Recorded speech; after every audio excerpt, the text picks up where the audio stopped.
Well, Lord knows that was a tough spot to fill.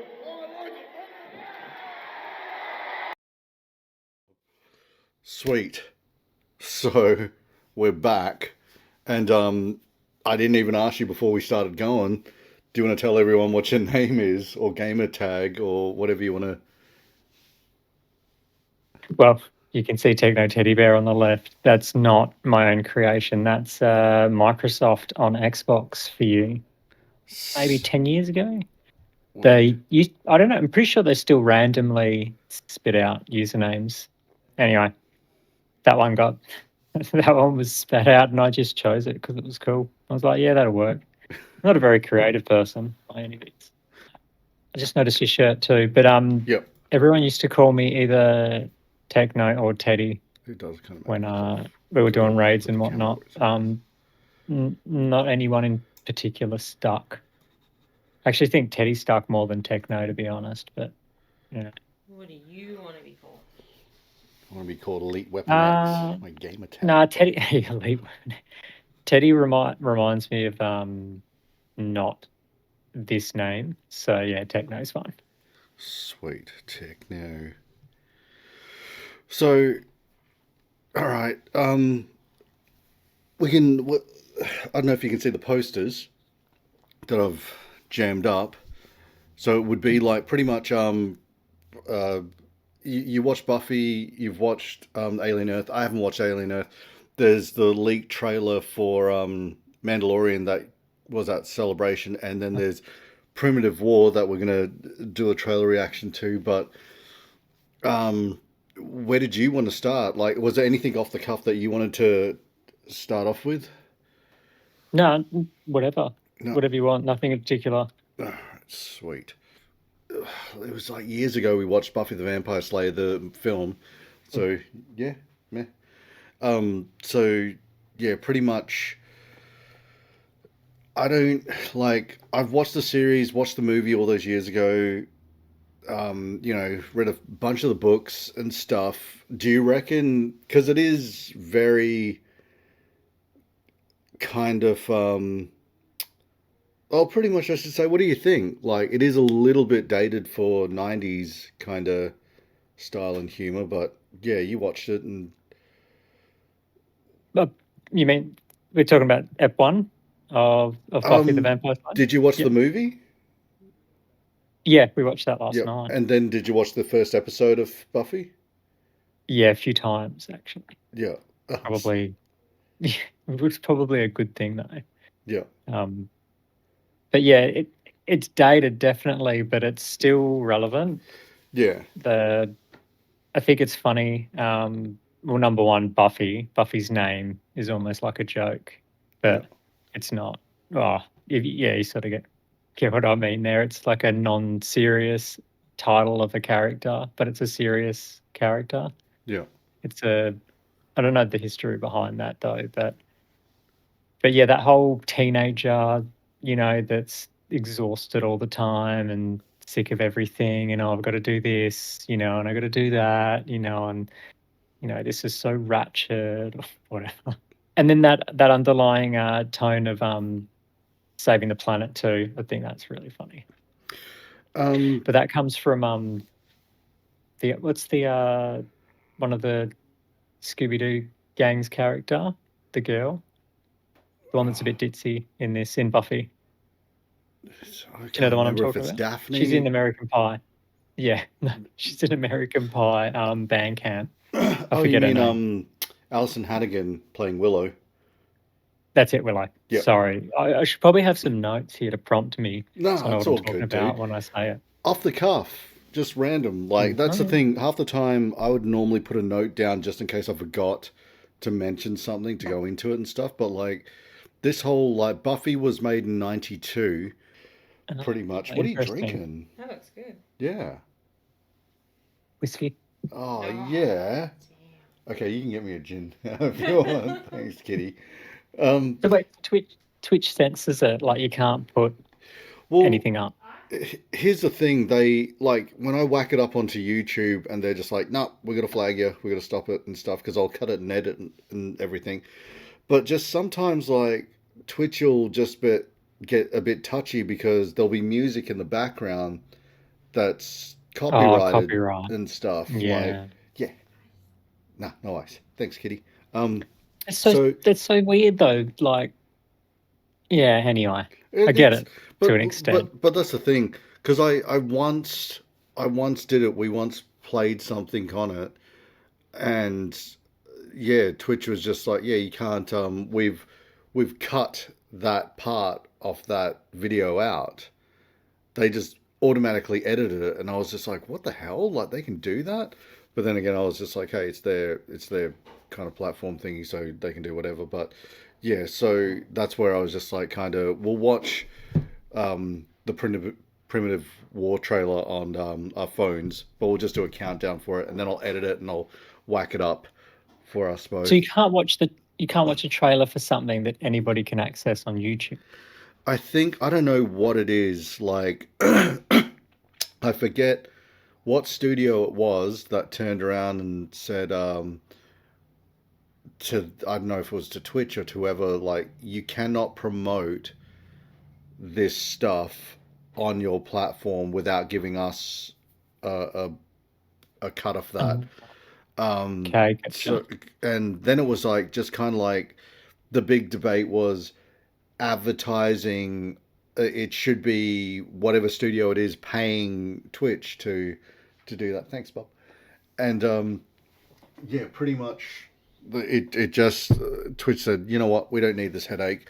We've got people who want to different promotions and stuff that want to go through us and pay us and stuff. If we're doing free promotion for something, or some random kid is just like, kind of, hey, check this out, the new freaking cartoon of this and that's out.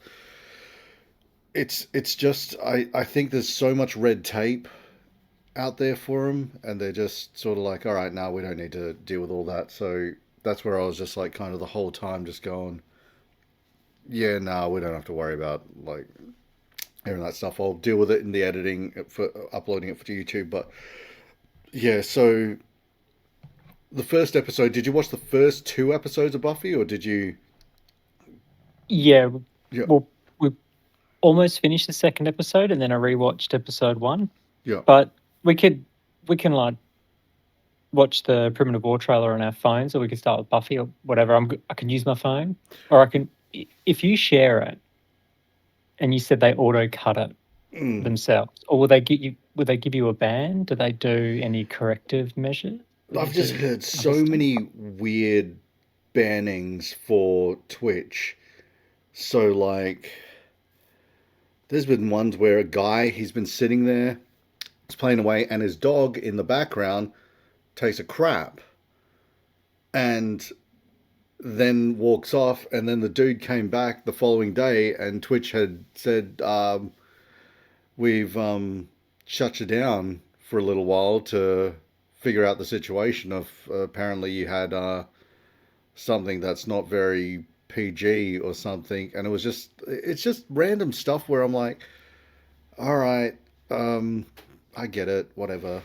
It's their, like I said, it's their freaking show, so they can turn around and be like, all right, you can't promote this on that and stuff. But then, like, you see a girl doing a hot tub stream and you do like nothing about that. Then there's like other stuff that comes up about like freaking apparently there's what the hell was it?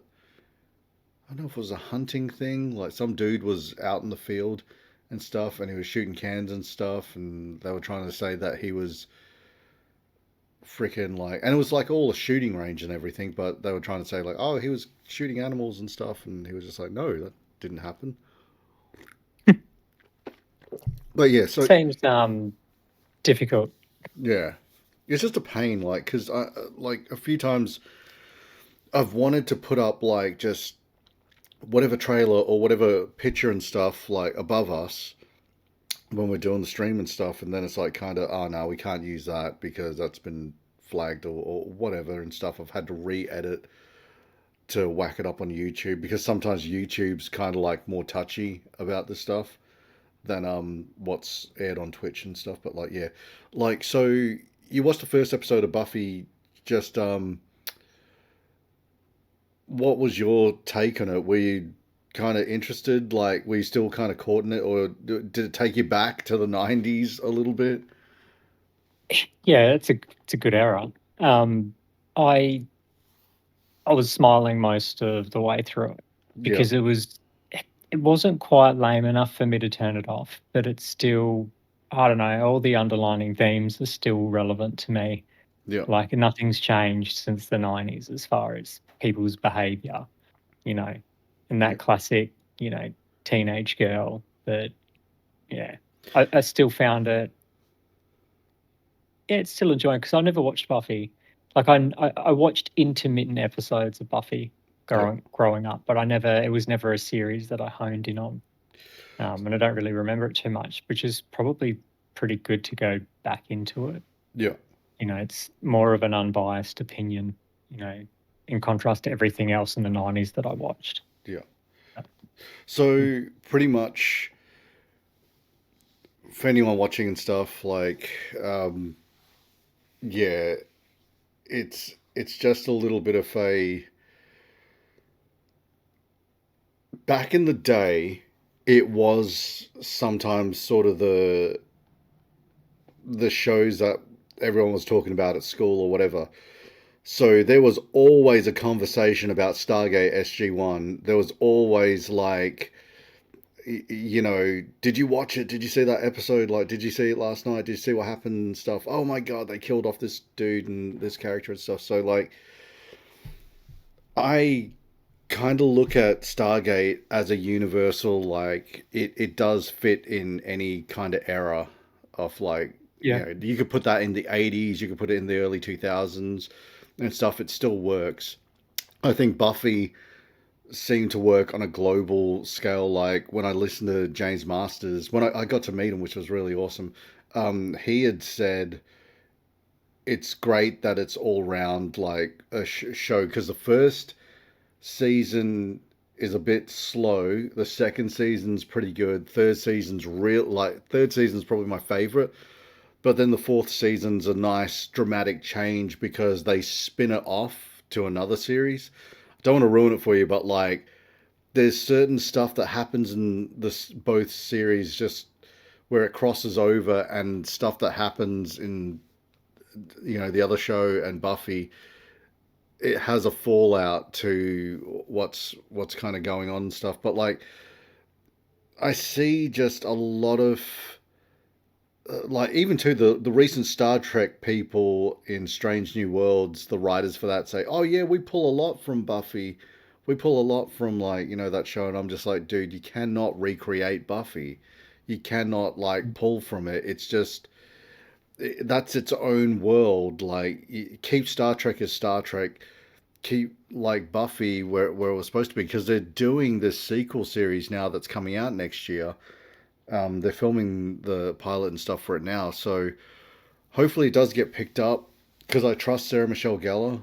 I think the reason why she did turn it down for years, like for the last decade and a bit, she was saying like, no, no, no, no, I think Buffy's fine. It's fine where it is. She recently did Dexter, and that was a sequel series to what the original series when that finished up. And she was saying like, yeah, this was really kind of fun. Like it's so weird to see like the story after Happily Ever After. Like it's really kind of interesting. So I'm kind of looking forward to hearing your take on like what you thought. Like because like fine, the first two episodes of Buffy are set up pretty much. We're in Sunnydale. She's there with her mum. She meets Giles, the librarian. That's not really the librarian. He's a watcher. Um, that's supposed to catalog and everything. The Vampire Slayer. We see her meet Willow and Xander. Kind of the not necessarily school bully, but the rich girl of the school, Cordelia. Cordelia, that's it. Yeah. Yeah. Played by Charisma Carpenter. Freaking which is crazy. Like, yeah, it's just such a it's a strange thing to kind of see this. It feels like now it's just the season one of Buffy is just a prequel to me. I'm like, wow, like all the really cool stuff is still to come. So I'm excited to hear your take on it and stuff. But like, what do you like? Was there a little bit of shock when Xander's trying to help get his friend out from the tunnels and stuff, and he's like, I don't know what we can do. This is a dead end. And then he turns around and he sees that his friend's like, oh, damn, he's been killed. He's a vampire now. This sucks. Was there any bit of emotion like, oh, man, like they're legit in peril? Like they went down to save his mate and his mate's freaking already dead. He's already gone. Like even Giles says it too. He's like, look, you can't hesitate because the thing that you're looking at isn't your friend anymore. It's the demon that's taken over whatever memories and body and stuff that it has now. Like, oh, you're gone. I'll be honest. Yeah, it was I'll a be little bit honest with muted. you.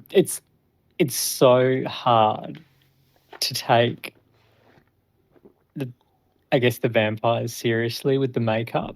Like it's good because it does remind me a bit of like Star Trek, only because it's actual proper makeup. It's not CGI. Someone's wearing that, and it would have taken a very long time to put on. But Yep. when they were first introduced, because they're underneath the graveyard. Is that right? No, yeah, roughly. I think so. Hellmouth. I'm not 100% sure. Yeah. And the makeup, and I was just like, here we go. We're on.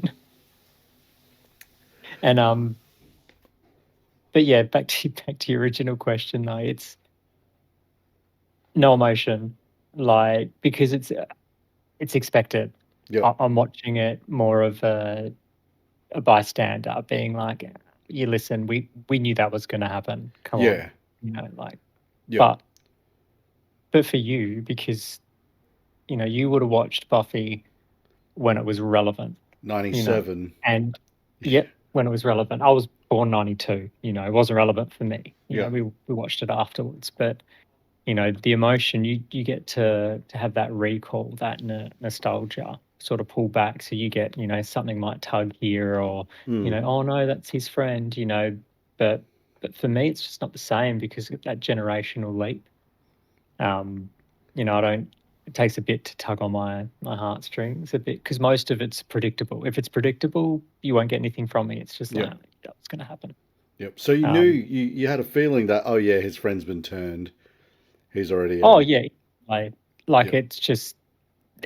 I wouldn't say predictable, but at the same time, maybe I've watched it subconsciously. I've recalled and been like, oh, I sort of know what happens here.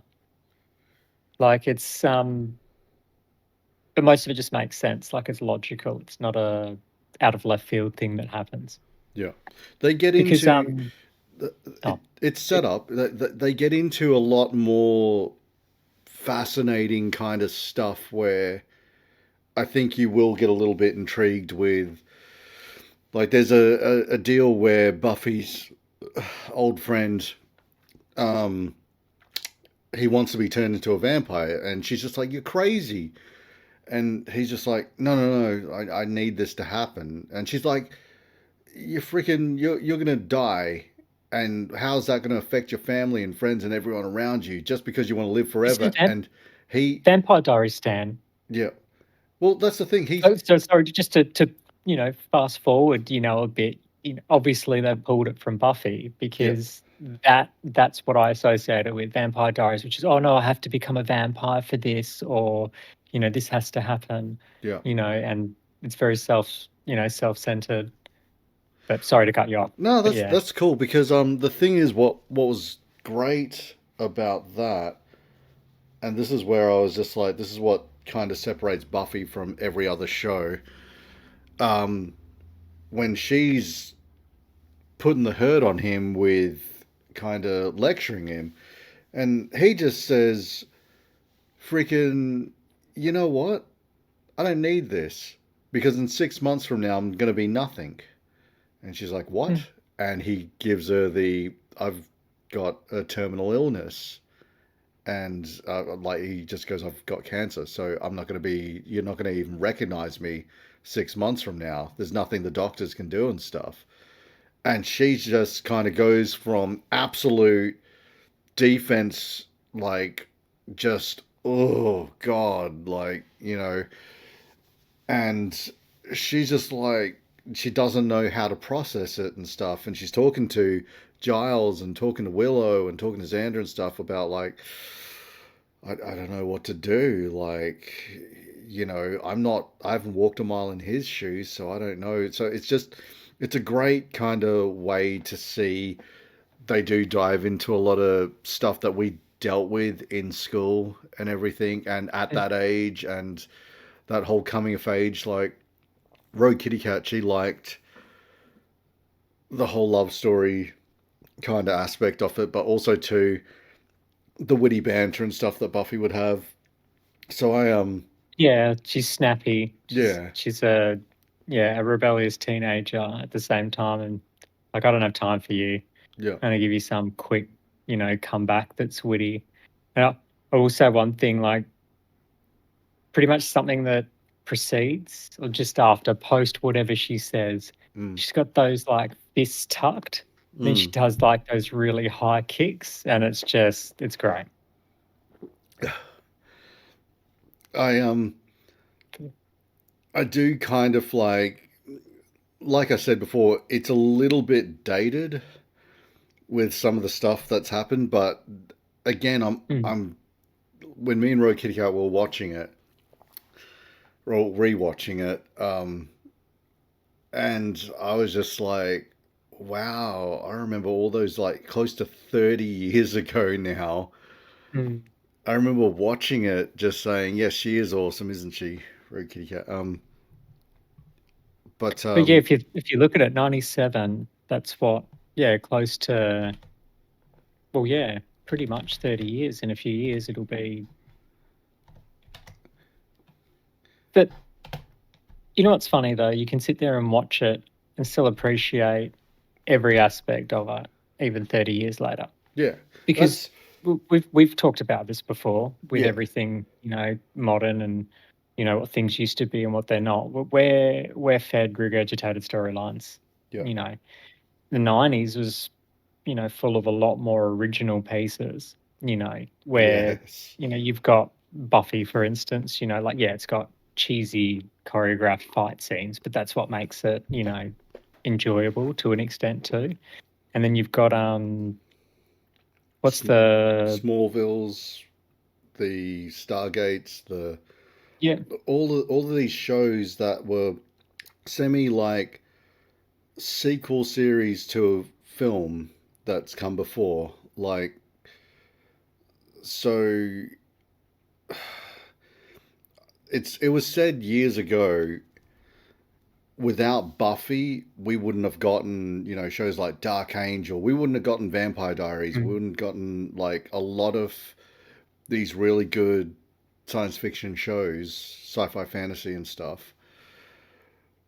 And like, there's the argument of like, oh well, what about Star Trek? Star Trek, Next Gen, that like gave birth to so many like shows and so many different like types of things and stuff. I was like, yeah, but mm, Gene Roddenberry, he was a head of the freaking curb. He was very innovative with the way he was all about space exploration and science and problem solving and like, let's math our way out of this and stuff. So like, yeah, just there was something like different with Buffy that I was like, any young man or woman can watch this and relate to it. They don't have to look or be a certain age and stuff. Like, even now, like when Rogue Kitty Cat watches Buffy, she relates so much to it because she's like, yeah, that was just me growing up dealing with this or dealing with that and stuff. So like, yeah, I'm kind of pumped about like getting to see you go on this journey now to see like what you think of certain episodes and stuff. But also too, we've got the light at the end of the tunnel with the sequel series for Buffy coming out next year. So hopefully you've got 7 seasons of Buffy, 5 seasons of the spin-off show. Do you reckon you'd be up for you and the other half going through them all, or are you going to make a deal with her and say, I'll watch Buffy if you watch Stargate with me? Listen, I've been trying to get her to watch Stargate because I'm almost due to rewatch Stargate again from scratch because it's almost left the forefront of my brain. Because, as you do, you wait for it to just expire and then you're like, oh, yeah, I'm going to circle back to it. Yeah. But Buffy, like, I do like watching, it, but this the second episode, the bloke, is it Xander's friend that we were talking about earlier? Yep. Yeah, his just him during every scene, he just looks like an idiot amongst all these vampires because he's just looking and he's just like, and he's just like almost confused. And I don't know whether that's like part of it or that's just him as an actor, but it's just, it makes me laugh because there's this confused bloke surrounded by all these vampires with like frowny faces. Yeah. So like, because all of their, it all converges here. Yeah. So, but yeah, we're obviously looking at it from a few different angles. You're watching it from that sense, and I'm watching it from a completely through a different lens. Yeah. And that's keeping me, intrigued because I do love a good storyline, and obviously everything progresses too, and the spin-offs are great. And how many seasons are there of Buffy? There's 7 seasons. So what originally happened was they were getting closer and closer to the 5th season, and Warner Brothers, the WB at the time, said to Whedon, you got any ideas for us? We'd love to see a spin-off from this. And he said, yeah. So he spun off another show. I won't say what it is, but what ended up happening was WB, for some reason, were only a 5-season type network kind of deal. So they were like, yeah, after 100 episodes, it goes to syndication so they can sell it to cable and make a ton of money off that. So they're like, all we need is 100 episodes and then we can just get rid of it. So Buffy got cancelled at season 5, but they already had the spin-off show up and running. But then UPN was coming up. UPN bought the rights to Buffy, and we got 2 more seasons out of it, season 6 and season 7, which was so awesome because UPN didn't have a standards and practice, so they went a little bit more raw with it and a little bit more adult. And that's at the point where Buffy has become an adult. She's not this school kid anymore, and it really dives into a lot of real world issues that we have to do when we're adulting. So the spin-off show, that was in its 2nd season. After that, Buffy was on UPN, so they didn't really cross over too much, but they did have certain events that happened that they make mention in the spin-off and in Buffy on either show. But so it was 12 episodes for the 1st season, and then after that it was 22 episodes for season 2, 3, 4, 5, 6, 7. And the spin-off show had 22 episodes throughout all 5 seasons. There's like, the hook is, to me, I was just like, because this is in school, like, I was saying to a mate, she goes, yeah, like, did you watch Buffy and stuff? And I was just like, I don't know about like that. It seems fine and all, but I only watch it because Sarah Michelle Gellar's hot. And then it was like, she goes, you understand the premise, don't you? And I was like, what? She's a vampire slayer. And she goes, yeah, she's every generation there's a slayer born. She alone will fight the vampires. Well, do you know there's another vampire slayer out there? And I was like, what? And she goes, yeah. So freaking, that's what kind of hooked me. That made me want to go, oh, like, I leant forward a little bit more going, all right, I might have to watch this and stuff, because when you watch it and stuff, I think you'll be like, oh, damn, this is kind of cool. It's the same hook that I did to a friend of mine all those years ago, Tom. when I was like, you got to watch Stargate, you got to watch Stargate. And he's just like, I don't know, I watched the pilot, I wasn't really crazy about it. And I was like, oh, dude, like, we just watched this recent episode. It was crazy. And he goes, so what? They go through this magic ring to other worlds and stuff. And I was like, yeah, but you understand the whole premise of it and stuff. He goes, yeah, they found this ring in Egypt and they brought it back to the US. They put it in this mountain and now they travel to different worlds and stuff. This American-based military freaking obtains all this kind of stuff. And I was like, well, the episode the other night, they end up having one of their teams come back from off-world and they're having trouble with the gate, trying to get it to connect back to Earth and back and forth. And one of the teams comes back and they're starting to find and pick up where the wormhole is going on Earth. They're like, it's not coming back here, it's going somewhere else. And they're like, huh, where the hell's the other wormhole going? And they go, this team gets back and they show like, this is what we found on this planet. And they're like, what is this, Ukrainian cigarettes? And then they look and they see the nav point and they go, the Russians have a Stargate? And that's when my mate Tom just goes like, he was like, what? So Russia's got a Stargate? And we're like, yeah. And he's like, how do they get it? It's the funniest thing, man. It's the fun because I- you're literally watching that episode and you're just like, of course Russia has a Stargate. Like, of course they do. I think it was the Antarctic gate that they were running shadow ops out or something. No. They were they dialed back to Earth one time. That's when O'Neill and Carter get stuck in Antarctica. But that ring was out of power. So it was one of the Prophet ships that crashed into the ocean. But I think one of the Russian subs found it and was starting to kind of strip mine it. Wait, that's not the Antarctic gate though, because there's two gates. There was two gates. There was three gates on Earth. And then the third one was the one crashed from one of the ships into the ocean. Yep. There was one in Antarctica, and they found one in Egypt. They originally, the spin-off Atlantis was supposed to be Earth-based and was supposed to be worked on by the UN.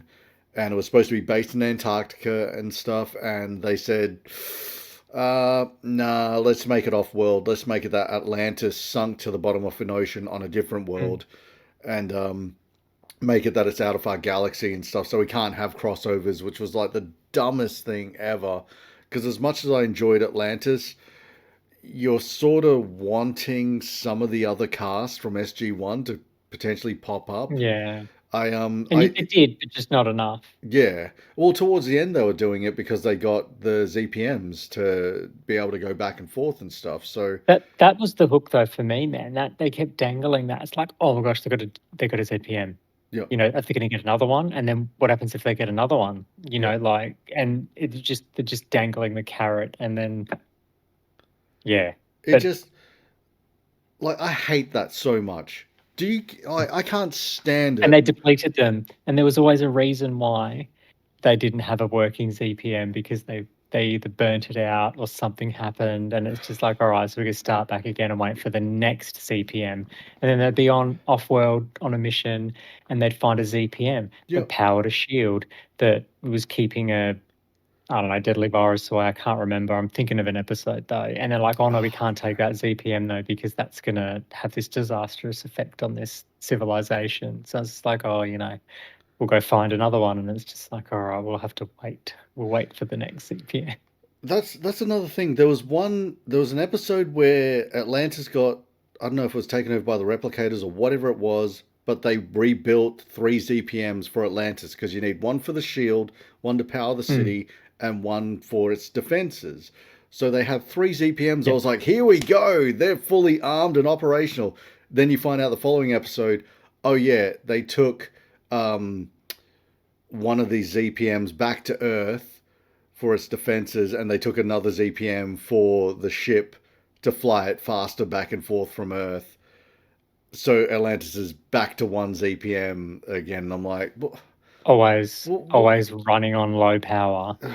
Man, they're like, we're going to set off that nuke. But that's the thing. They're like, we're going to set off that nuke above the shield of the city, and make the ship that's trying to attack us believe that we've blown up the city we've left. But then they're like, once we blow it up above the shield, we'll remove the shield and put the city on cloaking, because ZPM can either do one or the other. Can either cloak Yeah. or shield it, or like, or use it as a sense, but you can only do it one at a time. And I'm just like, all right, fine. You got to build drama, cool.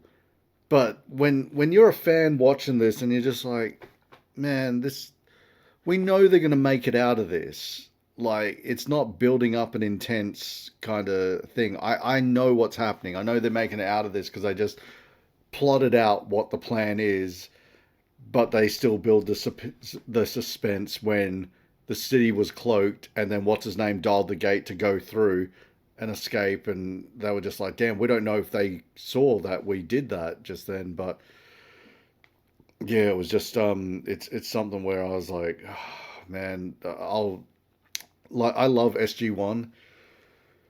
Atlantis is number 2, and that Yeah. Stargate universe or whatever, that had the potential, but they made it way too serious. They took the fun away. It was way too serious, too dramatic, and it was very people focused rather than plot focused. And, I'm a sucker for, a series, like let's just say you're going to run 10 seasons, which is a long time. Yeah. But, I want level ups, I want upgrades, I want, we got that 10 episodes ago, and then now we found this, and then we're going to do this. And then, no, they're never going back, like Universe had the potential with that. They were finding things, and then they had the ability to do things, and then it sort of all fell apart, and it was just like, what was the end of this? What were they aiming for? Like it just couldn't pull it together. It's almost like if they had a meshed universe in Atlantis into something, they might have ended up with, SG1, Yeah. which, even though that changed cast later on, it was still just as Rapidly. enjoyable. Yeah, it was still enjoyable. Like I remember, and it's, you're talking about, feeling emotional with watching Buffy, with certain things, but the end of some of the episodes of Stargate 1, they played that there's like this tune, and it's like a chime, and it's like emotional, and it's like do do do do, something like that. But every time that played, it would set something off. It'd be like, you know, you'd feel something like, I don't know, dopamine, endorphins, whatever you want to call it. Mm. And every time I rewatch it too, Stan, like I forget what episode it is, because there's a few of them. I'll find myself in fits of laughter at some point, because something is just so funny and it's my humor, and I'm just laughing by myself because it's hilarious. Yeah. And that was one thing they pulled off really well in Stargate, was they could make it serious. They could make it a comedy, in which they did them into comedies so many times. And Tilk in the 70s, like that is hilarious. The whole, and then when he was try, he had an apartment and he befriended that kid, and he, like, the whole thing was just great. Like Yeah. every new idea that came through, and it, formed an episode, you'd be watching it and just be like, yeah, this is good. That's new, that's different, or it's a take on something, but it doesn't matter because it's Stargate themed. Yeah. I like that episode where they're in that time loop, like Groundhog Day kind of deal. Yeah, I And love then, those episodes though. They're so good. like, You know. that's what I mean. Like, you watch that episode where O'Neill's just like, he's explaining stuff, and then he's like, it's really annoying because every time Daniel's asking me a question that I wasn't even paying attention to, and Tilk's like, I have discomfort in the way that my time loop restarts as well. And it cuts to him, a door keeps banging him in the face. And it's like, sorry, sir. He's like, you've said that on many occasions. Perhaps next But time I that won't was be as what would make forgiving. me Like, yeah. that would make me laugh every time I get to that episode, for instance, too. I'd just be pissing myself laughing, But by because it's so his character, and it's so the humor that they needed to put in there. Like, that is how you portray comedy in that role to an audience like us, because we find that funny. Like, everything sort of happens, like 15 minutes of the episode goes by, and then you finally find out that And they he's know how to time bring it looping into a back. doorman. They know how to bring that serious side back, because by the end of that episode, when they see the dude who's creating the loop, and he's just like, I'm trying to find a way to save my wife, to bring her back and stuff. You don't know what loss is. You have no idea. And O'Neill, like, Richard Dean Anderson does a great job of it. He just goes, oh, I don't know. I lost my son. Freaking, and you kind of, Yeah. you know, oh yeah, the gun that his son had freaking ended up killing himself by accident, like, and just the O'Neill's, like, you see that character there. Yeah, he can be a bit of a goof, but he's also got that serious side to him as well, which is really great. But like, yeah, it's a high emotion thing, because then they convince the dude to shut it down. He shuts it down, and he goes over to the guy's bag and he pulls out the little data pad that shows a picture of his wife, and he hands that to him, like, as if to say, like, look, we got to remember these people that we loved and lost. Like, we can't bring them back. We got to accept that kind of thing without saying any of that. That emotion's like there. Even too with, like, Tilk, when his son is upset because Tilk's wife, his son's mother's died, and he's hitting Tilk, and Tilk's not hitting him back. And then eventually, what's his name comes up and stops his son from trying to hit him again. And he's just like, "You're lucky he doesn't fight back." And Tilk's just like, "No, the kid's right. I should have been here. I shouldn't abandon them and stuff." And he's like, "You're fighting for their freedom.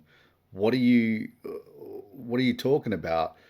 None of this changes unless we do what we do now. It's this sacrifice that we have to do to make a difference and stuff." Like, just, when Tilk's asked, a lot of it happens with Tilk when I forget who it was that asked him, like, how did you get that thing on your head and stuff, and he just casually goes, they cut out the flesh from my forehead and they poured the searing metal and branded it, like, and they're like, "Oh, it sounds painful." He's like, "It was extremely painful."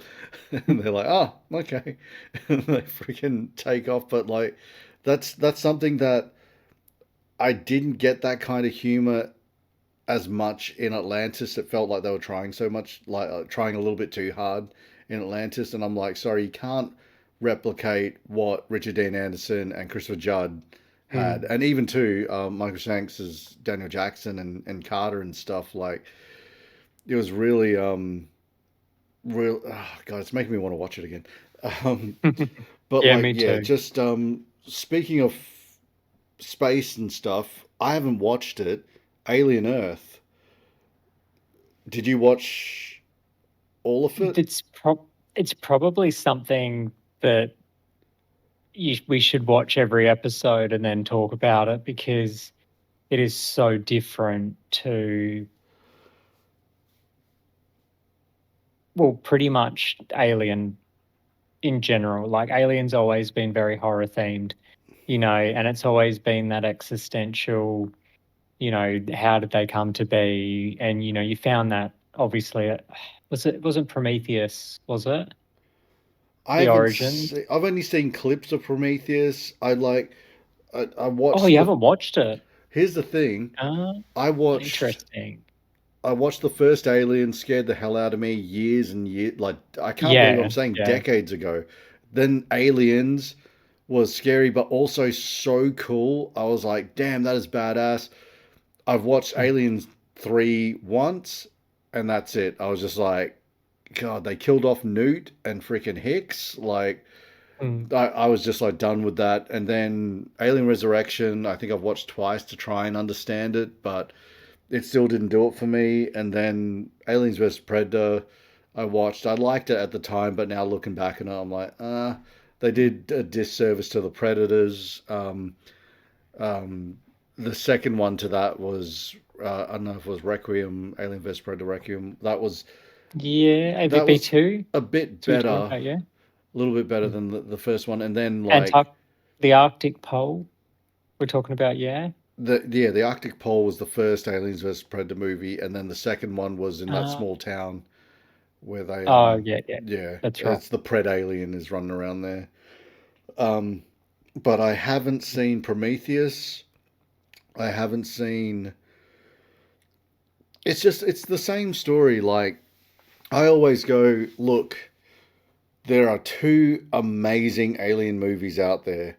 The first and second one. The rest that follow are trying to replicate and trying to do as cool a job as those first two movies. Like, because the first one was done by Ridley Scott, second one was done by James Cameron. And after that, I was just like, yeah, nah, everyone's kind of, they're not in that league of those two directors and writers. Like, it feels like, but Alien Earth, I've like seen a couple of reviews that say, wow, an alien show with the alien being a guest star in his own freaking named show. Like, so I was just like, it's very android orientated. Yeah. Which I'm not upset with because, you've got Alien, you've got Predator, and then there's always been that android presence and mother, that nobody's really, it's always been there, but it's never been focused on, but they're focusing on it this time round and how the androids interact with the alien. And, the first episode ended with Tool playing. They had Tool end the episode. And I'm just watching and I'm just like, what? Who ends an episode in Tool? Like, that's great. I love Tool, and I'm thinking that's interesting, and episode 4 just come out and I think I watched the end of it. I can't remember. I'll have to double check. There's a few things going on, but they're focusing on the Android side of things, and it makes me think of Prometheus because you probably know how the alien came to be. Anyway, yeah. Yeah. Like that's not a spoiler if we talk about it. There's been like so many driven.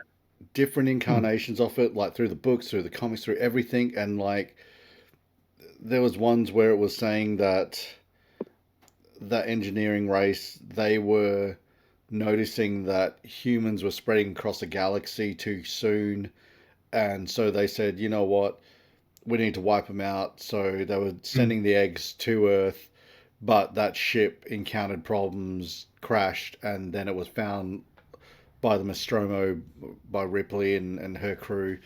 There was also the whole theory of the human race was evolving way too quickly.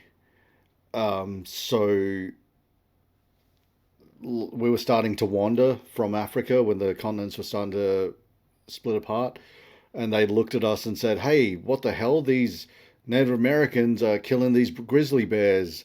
It's like, oh, wait a minute, freaking these, people living in the North Pole and stuff are killing these polar bears. Like, this human species is becoming the dominant species on this planet, and they've spread across the planet and they've conquered it pretty much. How long before they're spreading across their solar system and spreading across the galaxy and conquering all this? We need to put a stop to these guys right now. We need to wipe this species out. So they're on their way with the alien ship with the eggs. And what stops that ship from getting to Earth? Who stops them? Another alien species that turns around and says, oh, you're going to wipe out the human race? Is that what you're going to do? And they're like, well, yeah. It's like, oh, no, you're freaking not.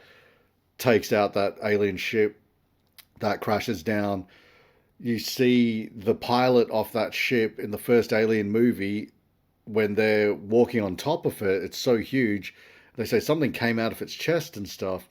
So when that ship downed, one of the eggs, facehuggers came out, got the pilot, killed it, and the alien race that took that ship down was the Predators.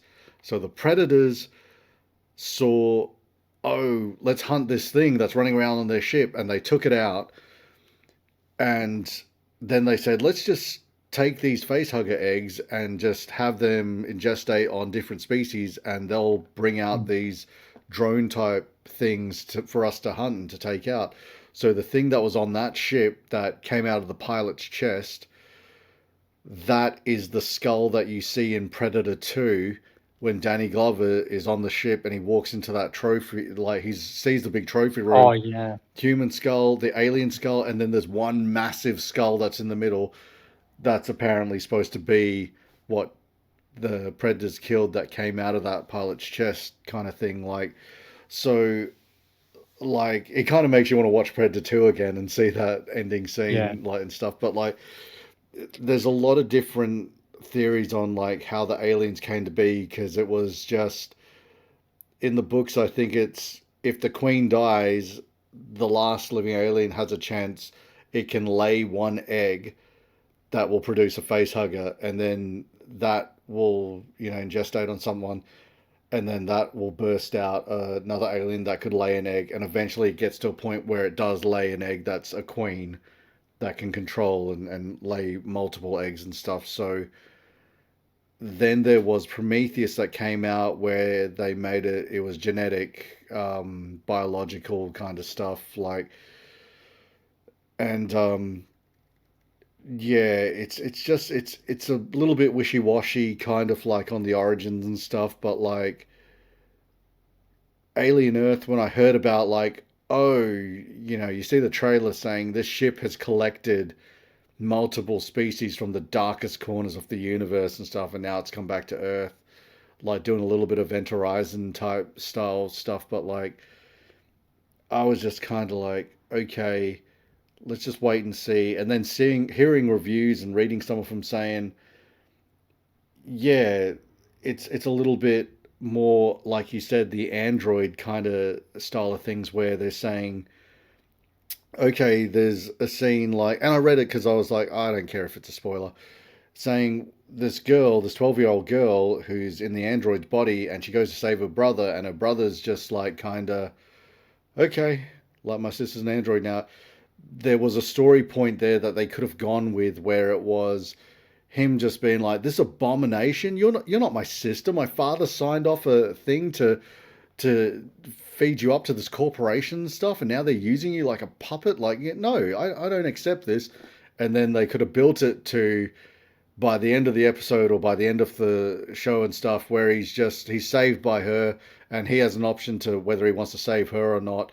And then he does save her, and then he does say something like, all right, you are my sister, you are, like, who she is and stuff. But like, they kind of just brush over it, where he's just like, okay, yeah, you're my sister. Yeah, her consciousness is in this android body, whatever. Like, there wasn't any kind of development there of that relationship and stuff, because siblings, like, it's a thing where it is, I can look at it as in, like, okay, they've gone with this whole terminal illness thing with her, and that she's going to be the first person to be transferred in, her consciousness into an android body, a synthetic body. So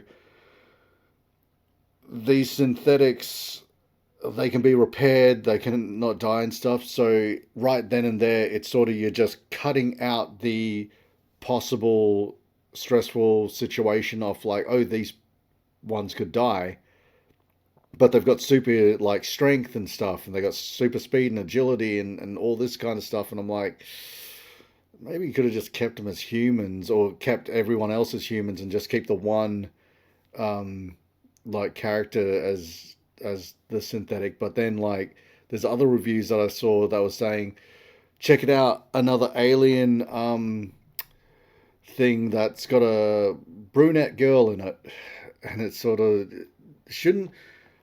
It teased it in the second movie in Aliens, where it was like, you've got the Marines in there ready to hunt and kill and, take out these things. So I kind of wait for I'm waiting for the potential thing of, let's take the fight to them. Let's see if we can find a way to counter these acid bleeding kill drone things. Like, I'm done with the peril sort of storyline. Like, we've got to try and find a way to survive, and it's just like, no, let's go in exterminating these freaking things. We've got the best weapons, the best armor, the best freaking, you know. Well, because they're not doing that in this. In this one, there's more than, it's not just the alien. They've got another few different species that they've focused on, Yeah. which is interesting. It's very, and I've got this tone of Blade Runner through it. And when Yeah. I say Blade Runner, I mean the remake Blade Runner, not the original, because they really, how everybody is in the series is very much like Blade Runner, where they've detached from society because society like no longer exists. Technology's superseded everything now, and then you're like, is that person a person, or is that person an android, or is that, what do they feel, what do they do? So they've really sort of thrown that theme in there. The alien looks good, don't get me wrong, when we see it, which is limited, but you do, and you're like, oh yeah, it's a good looking, they didn't mess it up at least. But in all honesty, I would say, like, I'm not bored yet, because I'm interested to see where they're going with it, because they haven't messed it up yet. They've focused on some different things, and there's a few different opinions in there, but at the same time, 12-year-olds in android bodies, good theme, interesting. Let's see what happens. They keep flicking through future scenes, but like as a few-second flashback. So you see the head of an android washing up on the ocean, and you're like, is that on the island that they're at? Or is that like which future? Like how far?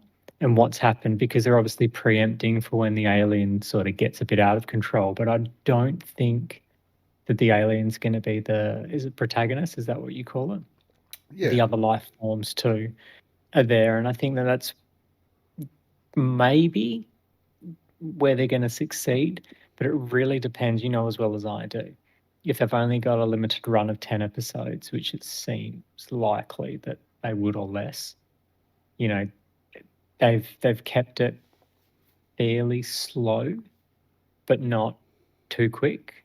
And you get that they just accelerated at the end too quickly, and you're just like, well, we wasted all those episodes leading up. But it's not traditional. Like I'm watching it, and I don't. The only traditional thing is the familiarity with the aliens. Like I know what they do, I know what their function is. I know why they were created. They were created literally to wipe out the human race. That's why they're so functional in implanting with the face huggers. Like we all know that. That's normal. But then they're just throwing in all these, this Blade Runner theme. That's just what springs into my mind, and I'm like, where are they going with this? What's the outcome? There's another android manipulating this 12-year-old android, and that's interesting too as a storyline. Like it's a weird thing. You're focusing on the androids, but maybe it isn't the alien that we're used to. But listen, I've seen this a million times, and then it just all falls apart halfway through, and you're just like, I've wasted my time here. It could have gone somewhere well. But Yeah. I'll circle back to the beginning though, Stan. Like they played Tool at the end of the first episode. Yeah. I think it was Tool, and they played Metallica the other night. That was at the end of episode 3. And I thought that was really interesting, playing Metallica as an outro. And I was just like, who's creating this? What's the mind behind it? Because they're appealing to me because I'm unsure. And then I'm like, oh, that's interesting. And then I don't know about that. And then all of a sudden Metallica. And I'm like, oh, Metallica. Like I haven't heard that song in a while. And it's just like, wait, what are we doing again? What's the, like it's literally left me puzzled, but maybe I'm the target audience for this series. Maybe it's I'm not sure where this is going and how it's going to tie in. Who knows?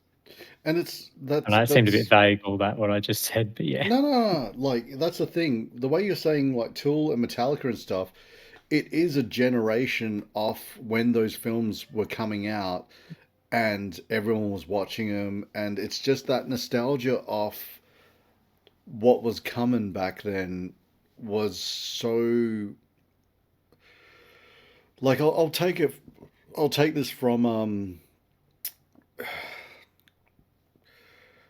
we do gravitate to a lot of stuff in our youth. There's this whole thing about in Japan they wanted to start a Starbucks, and they went to a marketing person over there and said we want to get Starbucks launched and stuff, and they said you're not going to get Starbucks launched here because the caffeine market and stuff here. So people are more into tea and more into like that kind of stuff here. So here's what you're going to do. You're not going to be able to get it started for about 15 years. So what you need to start with right now is you're going to make a cartoon or an animation or whatever it is, and it's going to have these lollies and stuff in it, and you're going to sell these little caffeine like coffee lollies for kids to be able to have, like for everyone, anyone, everyone. So everyone, all these young men and women who are eating these lollies and stuff as kids and everything, eventually in 15 years time when they grow up, you're going to release your coffee, you're going to start up your stuff, and that nostalgia, that taste, that flavor and stuff will bring them back to that time when they were growing up watching and enjoying this lolly and this animation stuff. That's how you'll market this. So I don't know if it was last year or the year before, Tokyo just opened up their biggest Starbucks freaking cafe thingy there. That's super successful and stuff. And I think it's a smart move on the showrunners saying, let's put in some Tool in there. Let's put some Metallica in there. Let's make the background a character the way that Ridley Scott did it for Blade Runner and for the first Alien movie. Like, because that's what Ridley Scott was trying to sort of base it on, his future stuff. He wanted to make sure that it was slightly tied together. The Blade Runner universe and the Alien universe was sort of similar. That is right, isn't it? That's because I forgot that when I said Blade Runner, but subconsciously there was a reason why I said that, and Yeah. there must have been something there because the theme, I swear to God, the theme, I'm just like, Blade Runner? Like it's just there, but it's not. But it is because it's, and Ridley Scott is the executive producer on Alien Earth, though. So yeah, high hopes in that too, though, because if you do have the executive producer, someone like Ridley Scott, it's not like a fan, producer that's just revamping the series in their own image, And I think, though, that it's interesting because this adaptation is 2 years, I think, before the first Alien is supposed to be, which you ponder that question, which is, hang on a second, the aliens were already on it. But, you've seen that throughout the whole, universe. You've seen that through Predator, like AVP and all of that. You're like, the aliens were here, but they're not. They almost wiped the humans out, but then, ship crash didn't happen, blah, blah, blah. But they were always there. It's always companies they've made it that it was the companies that they have invested interests and stuff. So it was Ridley Scott trying to show that if there was something to come out, which is like kind of like the theory is now real world, kind of like there is alien technology that the government has and that different certain outside interests have, that they can reverse engineer this energy source. But the problem is that once you do that, everything that runs on our batteries and runs on this energy, that all becomes obsolete because there's a renewable energy that we've just discovered and reverse engineered now that humanity and the earth can use. But you're going to put so many people out of jobs, so many businesses that have invested interests with their survival. So why would the government, or why would certain outside people reverse engineering this want to reveal this to the world, sort of thing? So I think it's the way Ridley Scott made it that we we can have these companies trying to cover up stuff because they want to keep it from everyone else finding out because they want to use it for their own like benefit and stuff. So I think that's a theme that he was going with, and then also too with like Blade Runner, when he was doing that and stuff. Like it's not like a post-apocalyptic future that they were trying to make it. They were just trying to show like how much corruption and how much how far can we go before it becomes inhuman to freaking to be doing this stuff. Well, it's immortality though. Yeah. That's what the theme is anyway. Like it's always been, you know, not as much a race, but probably, but they're in that dystopia. That's the word. Yeah. Dystopian future. That's the theme. That's the Blade Runner dystopian. You've got those 5 corporations, Yutani, Wayland Yutani. They're your 2 sort of, they're at odds, but they're not. They're anyway. But then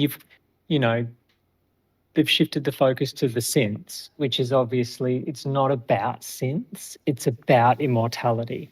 Yeah. It's about, well, hang on a second, we're in a future where there are aliens and our existence is, threatened to an extent. What's the solution? Is it consciousness in an android, or is it some sort of synthetic body like that? Like they've literally named the whole cast after Peter Pan, Yeah. which is in its own way strange, but also like it's interesting, like that they've done that, and I think what's going to keep me going back to it is not like whether or not humans survive and which corporations found the path to immortality, because that's what the aliens are for, right? It's the humans trying to find their immortality in one way or another, and they're either going to find it or they're going to get wiped out in the search for it. That just seems to be the, held above their heads. But I think there's 4 or 5 alien species, and that is what's going to hook me for the rest of the series. It's not about the alien, because I don't actually see the alien as being the enemy in this series at all. Yeah. I think it's actually probably the solution, in one way or another, because if you haven't watched obviously episode 4, there's a lot of hints there as, are the aliens, do they want to kill the humans? Because you've got 4 other species, which are very that's competitively worse. You're looking at these and you're just like, that is some scary shit. Like, I thought an alien was scary, but that thing is scary. Like, that's my take on it. But I think we honestly should watch Ep for Ep and then have a chat about them, because each one up until now has had this different, you've taken something different away from it. Like, this was the first time, episode 4, where I'm thinking, the aliens aren't the enemies, I don't think, in this. Yeah. They're looking for immortality, and they're going to have to figure out, maybe they're going to be an ally, like, but not in that kind of way, like obviously not side by side, but, there's going to be something like a mutual benefit, from each other, because well, I'll be honest with you, I love the Predators, so Yeah. we already know they're the superior species in the universe, because they're at that point of their bloody evolution that they're just trying to kill things, and, it's kill or be killed, and that's what determines, well, in their society, that's how it works. You either are the predator or you're not. That's it. You're weak and you need to die. And I'm curious to see if that circles back around at some point, because you've already mashed those universes together. Yeah. And I don't think that it's possible to keep them separate forever, because you can't. Like, in my mind, I'm like, there has to be something at some point. Yeah. And the monsters don't exist anymore. it's not about monsters. There's a tone. It's either politics, it's either, you know, the search for immortality. This episode was a bit strange. One of the synths, you know, got a bit strange, and it's just like, well, that one needs to be burnt or, destroyed, Yeah. because, that's what happens when you grab a 12-year-old's consciousness and you put it in a synthetic body. Yeah. Like yeah. But I don't know, there's a few things to watch at the moment, Stan. Like episode 8 of Foundation, like each to its own. That's based on, some very old books, Yeah. just as much as when June was around. Invasion, no, disregarding that instantly now. I did find it interesting in the first season, but that's dropped off. Yeah. Peacemaker, though, that's come back out again. Which is always interesting. It's a good break in between things. Like, I've heard stuff about that second season where I was just like, all right, they've got a gay orgy scene in there, and I was like, James Gunn, he's just making whatever he wants. He doesn't care. It's hilarious though, Stan, like, because I watch Peacemaker and I don't watch it because I'm like, yeah, I love Peacemaker. I watch it because I'm like, what bullshit am I going to see this episode that's going to make me be like, what the fuck?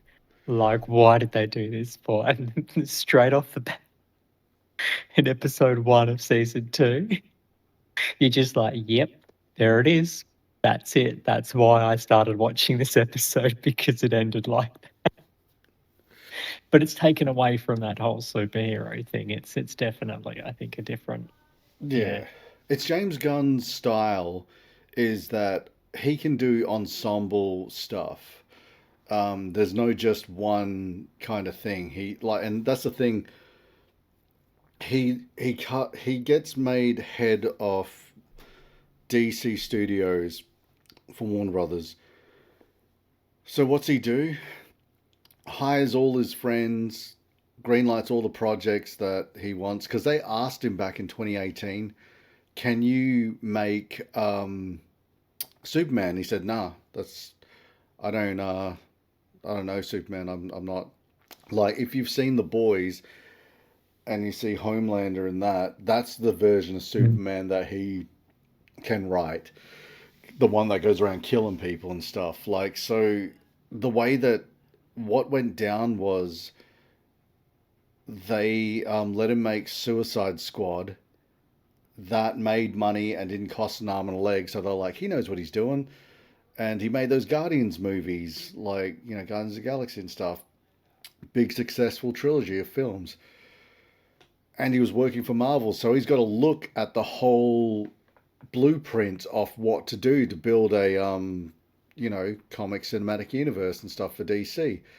So let him form up this division of DC and stuff. They give him all free reins to do all this stuff, and they said, can you make the Superman movie? And he was like, oh yeah, I just got to try and crack it. And it's like, if anyone can easily tell what Superman's like, because I don't know if you've seen it yet. Have you seen Superman?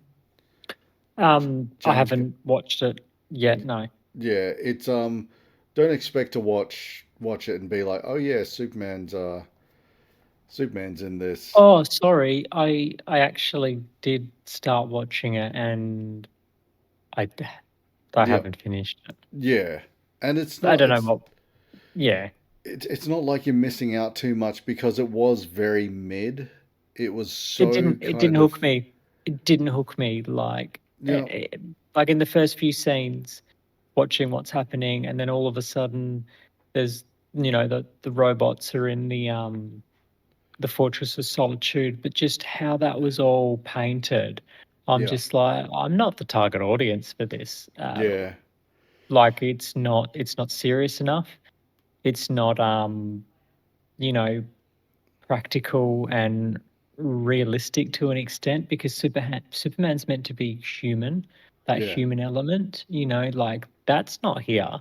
You've got like quirky robots, like I'm not interested in that. That's a kid thing, like an 8-year-old can watch that. That's the Fortress of Solitude and the doggy.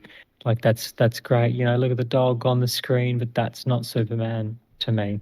That's Yeah. not it's not a selling point. So I haven't watched it, and might say it's unlikely that I'm going to sit down and watch anything more. If you haven't got me in the first 10 minutes on Yeah. a movie, yeah, nah, And that's it's what not going to happen. it kind of gets to me, because when like DC fans are so like super, here's my wall and you can't get through it and stuff. They're just so determined to try and justify some of the bad films that have come out. Like, so It's bad, all it's those, bad. like, well, all the, Everyone can agree on that.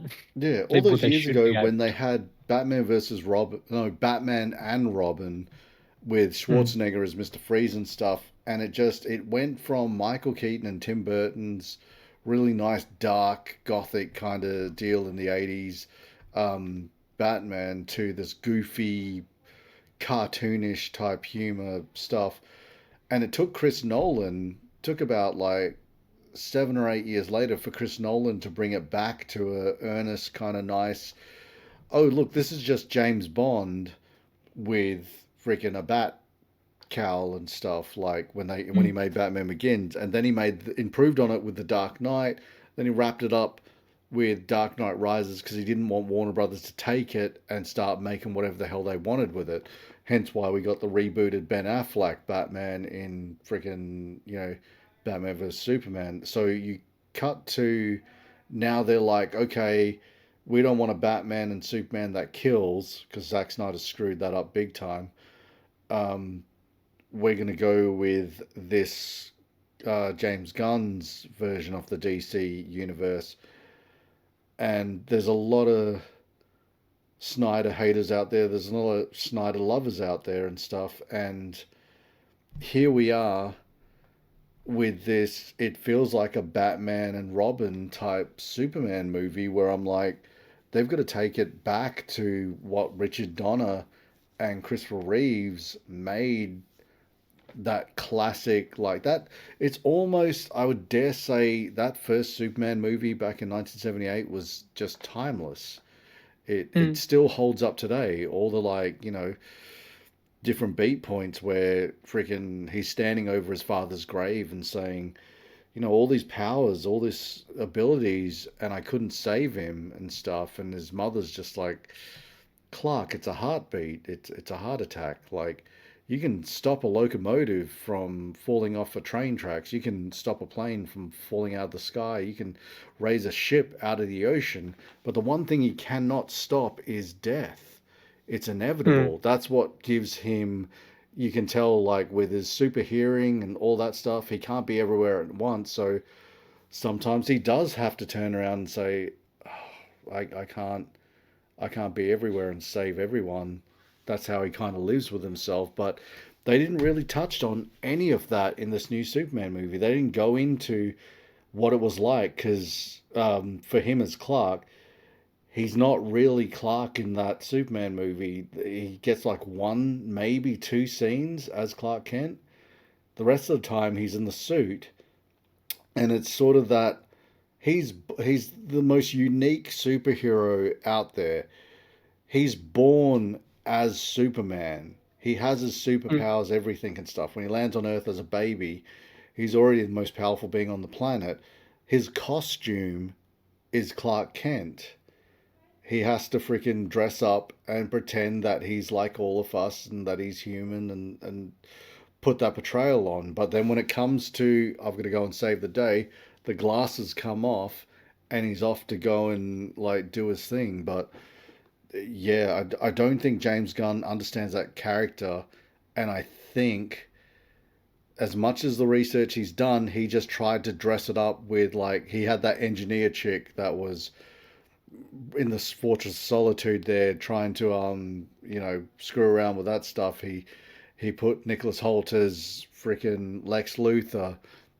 He had Hawkgirl in there. He has Guy Gardner as Green Lantern. Nathan Fillion is one of his friends. Nathan Fillion. this Lois Lane character who's talking about punk rock and all this BS, where I'm just like, this is really kind of like you're just wasting time here. Like, there's a scene in the movie where they're standing there waiting for a roller door to lift, and I'm like, this is time well spent. This is it's a joke, isn't it? It's just a oh, this roller door is taking forever. He's like, yeah, it takes a long time. And I'm like, okay, is this pivotal? I don't remember in Batman Begins or in The Dark Knight or anything where you're going for the campy joke that just doesn't land. Because we were in the cinema, me and Rogue Kitty Cat was That sitting movie there. was too serious for that. Yeah, Like it was telling a story and it was serious. and there was Like some pay funny attention. there Yeah. was some funny scenes in Dark Knight and stuff Mm. where freaking you'd have Alfred saying, like, when they're walking down the corridor, he's like, I regret, I wish I never had to see the day come where I had to say I told you so. Mm. And then they walk off and you just see Alfred lean in and go, but I did bloody tell you so. He's like, I guess they're going to take me to prison for being your accomplice. He's like, accomplice? I'm going to tell them the whole thing was your idea. Like, it's just that little bit of banter was like just enough Yeah. to break that serious moment off. Like, is he going to actually? But not over, like, not what do you call it? Not overwhelmed. That's not the word. But not be like too jokey that it's just like turn it into a comedy. Yeah, Like it was a serious joke that was needed to just break the tension, and then the tension built back up again. yeah, Like, and that's how you're supposed to do that. But, yeah. yeah.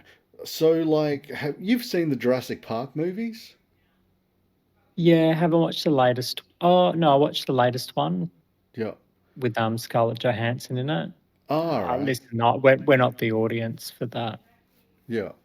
I Like the audience for that is younger people that still like dinosaurs, and we're just not. Yeah, anyway.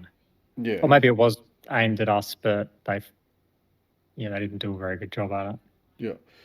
But the first ones, you were kind of like the very first Jurassic Park, and like I think the recent one that was Jurassic World that was released in 2015, I think. Like, you were pretty on board with those ones, like didn't have any issue. Because this They were, is the they were good. They were scary. Like dinosaurs aren't scary to me anymore. So I remember Jurassic Park as a child, and it was scary, and they preyed on that. Now when I watch it, am I the target audience for it? Yeah, for the other themes that they bring together, which is, not always the case when you watch a remake or a modern day version of it. yeah. Because you got to cater for that existing audience that now are no longer scared of dinosaurs. Yeah. So what's the theme? Is it love? Is it political? Like they focused on genetic modification. That's interesting. That's a modern edge. Yeah. Like intelligence. The latest one they mutations. That's what they had in there. You got dinosaurs that were genetic throwbacks from their modern, what they were doing, their experimentations at the time.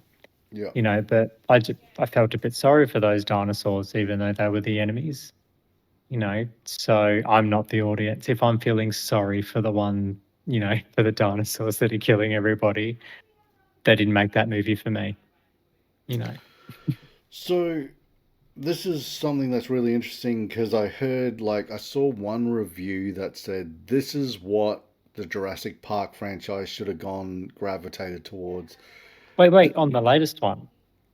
Well, no, on what I'm about to say. So, Primitive War. Oh, which we haven't watched a trailer for. We should do that. So just the whole premise is that 1968, Vietnam War is going on and stuff. So they have a bunch of Green Berets that go missing, and the platoon, general or whatever, says, we're going to drop you boys in this valley where they went missing. do you reckon you can handle it and potentially find out what happened to him? And they're just like, yeah. So they drop him off there. Lo and behold, there's dinosaurs running around and stuff. And they're just like, what the hell's going on? Because they get the transmission off the Green Berets that went missing. And it's them saying all this crazy stuff, saying there's these primitive freaking, like, there's these reptiles, there's these giant things, like, we don't understand what the hell it is. They're dinosaurs. What? And it's supposed to be the Russians had a off base where they were messing with a little bit of time freaking like whatever, like trying to create their own black hole and stuff, and has accidentally opened up a wormhole type thing to transfer this entire valley type place into from the past into our future. And it's just basically these freaking Vietnam vet soldiers trying to survive with guns. None of this like tranquilizing dart guns and stuff. It's just apparently, like, the best description I heard of it is that it's back to good old fashioned, let's survive, let's fight our way through it with guns and stuff. And it's been directed and made by this Australian director, and it was made for $7 million, and it's supposed to be a ton of fun. Jeez. Which I was like, 7 million? This is like kind of, because I heard this Godzilla Minus Zero is that was made for like 18 million or something like that, and then that made like 100 million. So if this Primitive War movie makes a bit of money, we could see a franchise like potentially develop. We could see a sequel or something come out of it on basic dregs, like, because I think it was the recent Jurassic Park cost like over 200 million to make. But Jeez, that's a lot of money. yeah, and this Primitive War, while they said like some of the effects are a little bit, but it's still, the story's there, and the kind of like, because it is supposed to be gory. It is supposed to have a bit of like a dude getting chewed up by a few dinosaurs and stuff, and they've added like different things in there to up to what we know, because I think it was a couple of years ago or about a decade ago, they found a bit of amber with, I don't know, a limb or something from a dinosaur, and it had feathers on it. And I was just like, oh wow, so yeah, some dinosaurs had feathers and stuff. That's crazy. Like, so yeah, I don't know, how do you feel about, like, we'll put it up, Let's watch it. yeah, we'll do a countdown, because we're watching off our phones, like everyone who's like wondering. So yeah, just I've got it up, the link on YouTube on a split screen though. Do you want me to put it on my phone? Can you split screen? Probably phone would be best, because we can record our reaction. Then when I cut it, it'll be us reacting to it, but I'll still have it blocked out so we don't get flagged for it on YouTube and stuff. Oh no, I mean on my screen, I've got the link you sent me on the computer, so I don't need my phone for it. Yeah, but yeah, if you want to press play, like count me down, because I'll watch it with you. Yeah, absolutely. Yeah.